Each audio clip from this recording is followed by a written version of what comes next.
as I said with the Dawson Jones injury, I know from personal experience what a buggered ACL feels like and what it takes to come back from it. I think he's off contract this year. I'm hoping we keep him on as he's proved to his worth in the games he has played.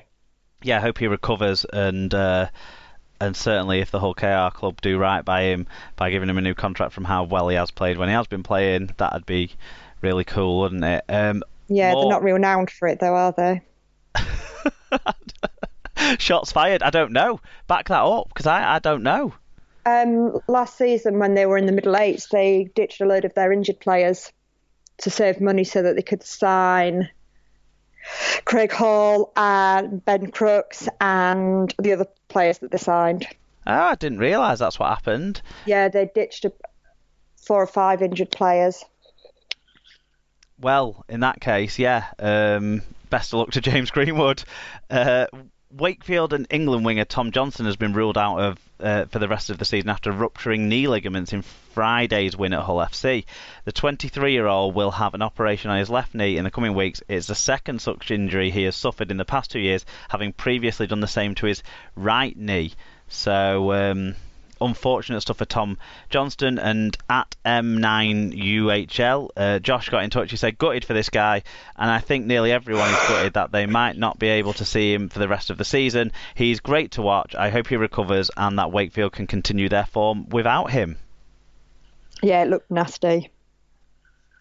Yeah, you were at the game when where this happened, were you? So were you close to where the injury happened? Not really, but it was clear to see he had the ball. He was running towards Beretta, I think it was at that point, and just collapsed in a heap before the tackle was made.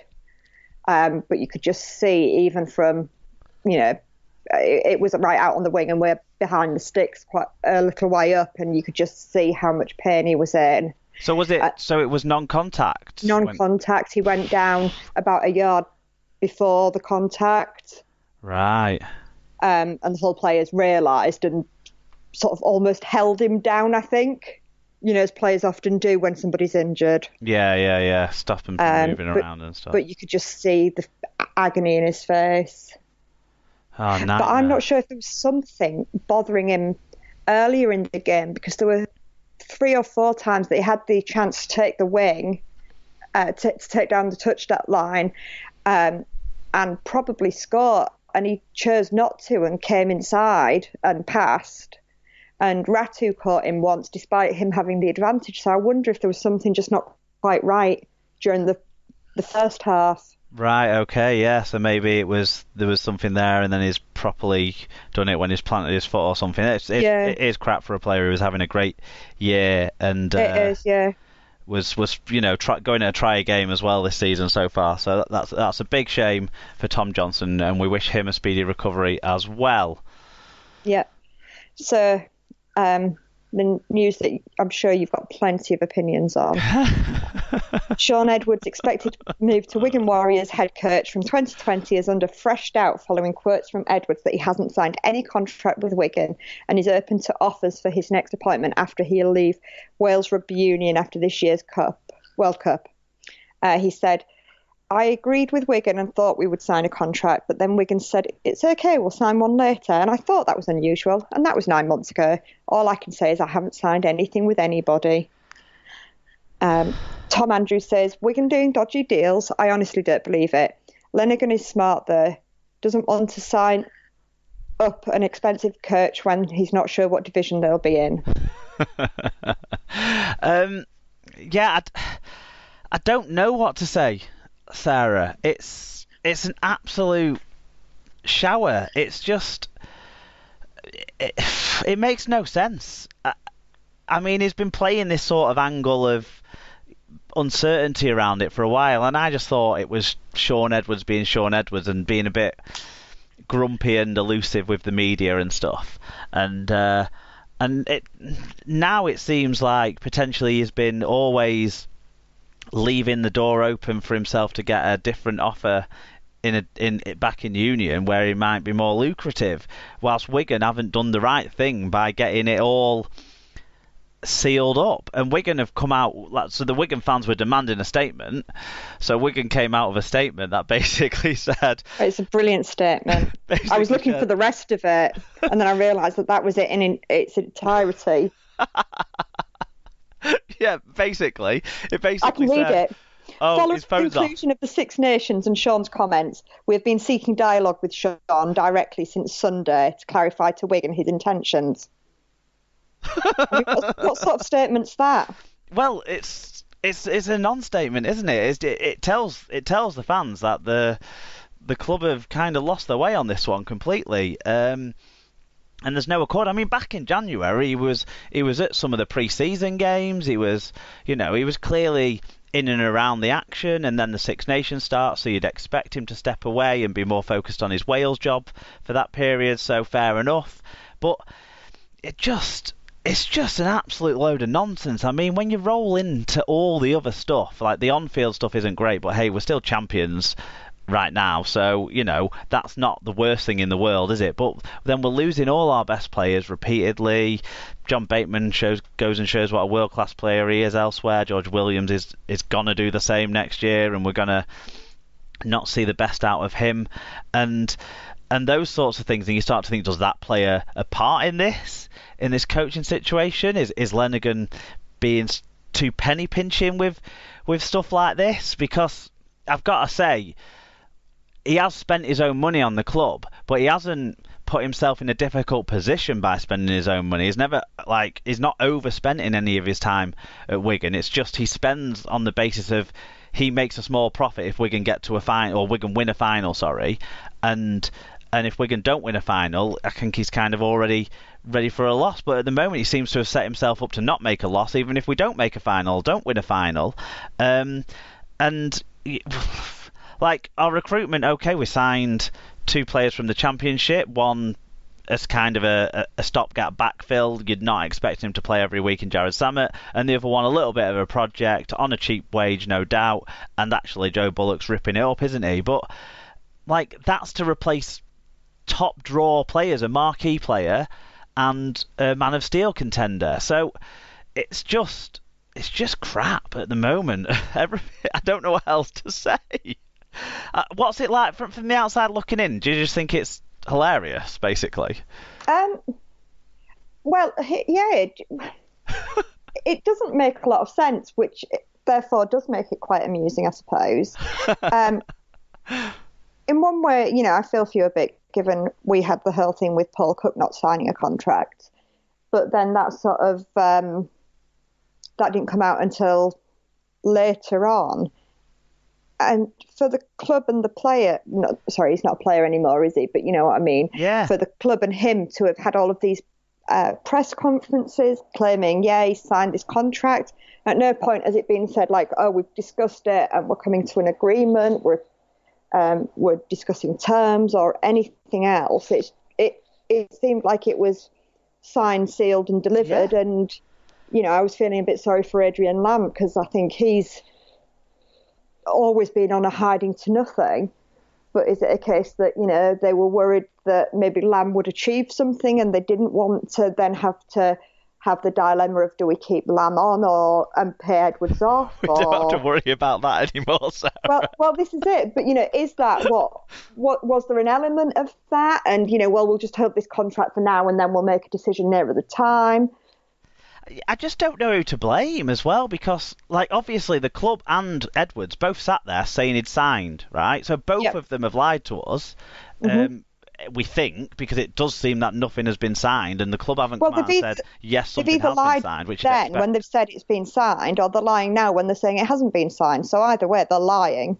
Or the contract the contract that they agreed has got to a point where now some clauses have been broken or whatever. But it just seems like nothing was signed. It seems like there was always a plan to sign it, but nothing's been signed. And I don't understand why, because the Sean Edwards' position wouldn't have changed. It only might have got better. And hey, Wales winning the Six Nations has probably made it better, hasn't it? Or is it that he's got more lucrative options? Was that a thing? Was there a clause in it around that? We don't sign the contract until I know if I can't get this contract. But why would he do that? It seemed like a an honourable bloke, and obviously a Wigan legend. So why would he ruin the And the two go prospects of together that? in the same sentence. Sorry? The two, an honourable bloke and a Wigan legend. I was just wondering if they were contradictions. Not when, he won all those Challenge Cups and all of that. I thought I'd say it before anyone else could. Well, either way, is the most decorated player in our sport as well, with all them medals and all them Challenge Cup wins. So it's just, let's move on. It's just a shit show. I don't know what else to say. I'm sure I'll have more to say by the time Wednesday comes around and I'm on Wigan Fan TV, and I'm sure the news cycle will have repeatedly churned over a lot of speculation, and there will be no substance yet. But we'll see what happens by Wednesday. Yep, you might have another statement that tells you absolutely different. Yeah, we might have another 3 sentences to go through. Honestly, I was scrolling down that statement looking for the rest of it, and then I got to the bottom of the page. I did the same. Okay, we've got some operational rules here. The RFL have confirmed that Rochdale's postponed championship fixture at home to York will be rearranged, and York will not receive the points. City United's chairman John Flatman had stated the club expected to be awarded the match due to Rochdale breaching guidelines when it came to the nature of the postponement. However, operational rule B123 states that the board shall decide whether a club refusing or failing to play a match shall forfeit the match, and if so, whether the points shall be awarded to its opponent or whether the match shall be replayed. They need to put some punctuation in these operational rules. I don't think they're actually meant for reading, though, are they? Well, clearly Wigan never read the salary cap once 2 years ago. It has been adjudged that a replay is necessary in order to protect the integrity of the competition. So the RFL have decided that Rochdale will be forced to cover the costs of the York Knights team going back and playing the game again, and the RFL match officials cost as well when the game is replayed, but it will be replayed. I think that's a bit rough, isn't it? Especially on the fans that travelled over. Yeah, it is. It seems like it was a safety angle. I don't know if it was I don't know whose call it was, though, with those things, the coverings and the posts and all of that, whether Rochdale had much say in it. I'm not sure, so maybe that's played a factor in it. But yeah, it is a bit harsh on York, especially, like you say, the fans, because the players thought they were playing, they went to play, but for the fans, and the players probably aren't paying for the travel out of their own pocket, and Rochdale, who are in a bad place financially, aren't they already, are going to have to pay for more costs here to get it put on. But it is the fans. They won't be paying for the cost of the fans travelling over, will they? Which is really unfortunate. I agree. So Lee have boosted their squad with the signing of Jake Emmett from Toronto Wolfpack. Emmett, who's 30, joins the Centurions for the third time in his career, having appeared for them on dual reg from St Helens in 2010 and then on a permanent basis from 2014 to 2016. Featherstone have signed Cook Islands international Makahesi Makatoa for the rest of the season. The 26-year-old forward was the Mounties Clive Edwards Memorial Player of the Year in 2018 whilst playing under now Rovers coach Ryan Carr, so it's obvious to see the link how he's ended up there. Yep. Dennis Betts has made a return to rugby league after being appointed as Newcastle's director of rugby for the rest of the season. The former Wigan and Widnes head coach and England Rugby League assistant coach joins Thunder with immediate effect and will take charge of all first team duties. His role will see him oversee the coaching, recruitment and team selection at the Kingston Park. He'll work with the current coaching team and playing squad as Newcastle aim to gain promotion to the Championship. And just a sideline on Newcastle, they've confirmed the capture of Castleford Tigers halfback Corey Aston on a 1-month loan deal as well. So these things show that Newcastle mean business, Sarah? Yeah. I mean, I dare say Paul and people might disagree that employing Dennis Betts indicates anything of the sort, but it's a big name, isn't it? Yeah, and he did have some good times at Widnes before the bad times, and one thing he did show was an ability to recruit and retain championship standard of players. True. That's what Thunder need right now to get out of League One. Yep. Oldham have confirmed that Zimbabwean prop forward Titus Gwaze has extended his stay from Wakefield until the end of the season. Yeah, and finally, Barrow chairman Steve Neal wrote a column attacking the Rugby Football League. I think I've just copied and pasted